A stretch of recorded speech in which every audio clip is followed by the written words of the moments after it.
These are people who want to kill your kids. This is your brain on drugs. An entire generation of being hooked on drugs.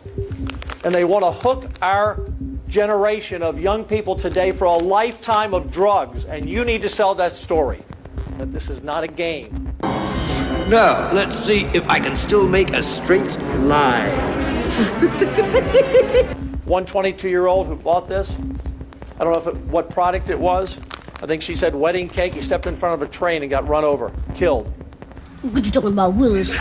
It's 2025, and somehow we're back here again. Back to the era of pitchforks, propaganda, and politicians who think weed turns you into Satan with one puff of a joint. Texas lawmakers moving quickly towards banning THC products like Delta 8 and Delta 9. The House initially passed the bill last night. A final vote expected today. Lawmakers in Austin have moved to ban THC products in Texas with Senate Bill 3. Supporters of Texas hemp industry are urging Governor Greg Abbott to veto a statewide ban on consumable THC products sold at stores. We're going to ban your stores before we leave here for good. Oh, it's going to cost jobs, it's going to impact the economy. It's an $8 billion industry. Oh, my goodness, what's going to happen? People are going to be hooked on drugs, having to go somewhere when all this goes off the shelves. You all have been, you're part of the problem, quite frankly. But nothing is more important than stopping a kid getting a hold of this junk. Do you understand? Do you understand, really? These are bad actors. These are people who want to kill your kids. Would you buy anything off the shelf that you didn't know what was in it?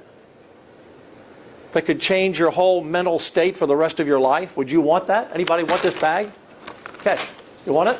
Is there a way to do this where grown adults can still have access? No, look, we don't want adults having this either. What are you, crazy? You want to go home and eat a bag of this tonight? See if you're here tomorrow? But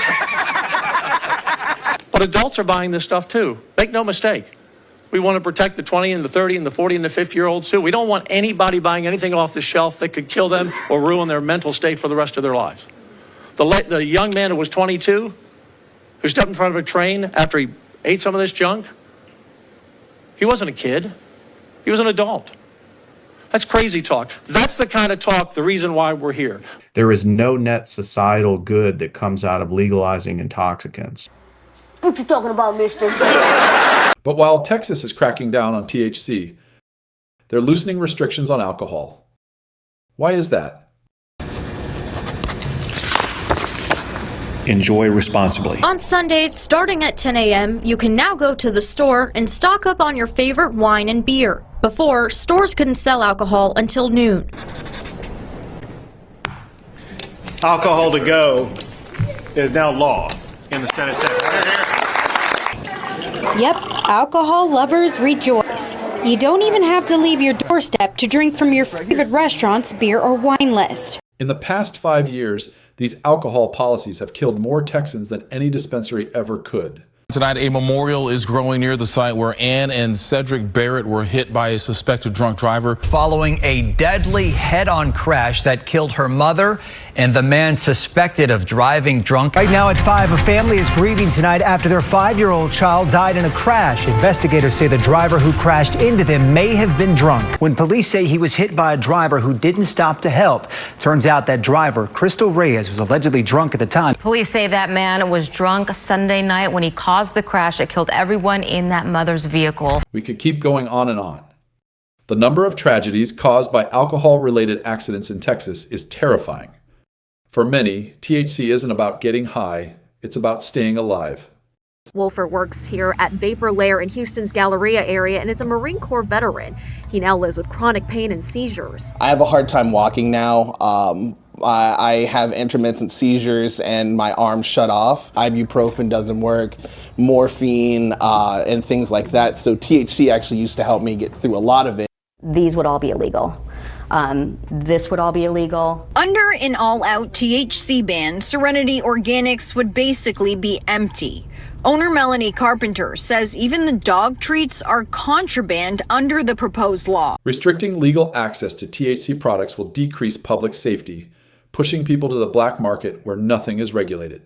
A new study shows nearly all of the vaping-related illnesses in New York are from black market THC cartridges. With people with real pain unable to access pain relief from the THC products they use, will Texas start looking more like Kensington Avenue? When we get rid of the bad stuff, we'll find a way to thread the needle for those that have found benefit in not this stuff. They're confused. But there is a cannabis line out there that does help people. So the Teacup program that's been around since 15 is now going to 12 locations. These are people who want to kill your kids. You want to go home and eat a bag of this tonight? See if you're here tomorrow? Sure, Lieutenant Governor Patrick. Because 2 margaritas on a highway at 10 a.m. will guarantee public safety, right? This isn't about weed. It's about control. It's about money. And it's about a state that's decades behind the rest of the United States. If you live in Texas, speak up, or Dan Patrick and the other lobbyists will make the state safer for alcohol than medicine. If you enjoyed the content, be sure to hit that like button and subscribe. It really helps the channel grow. Peace.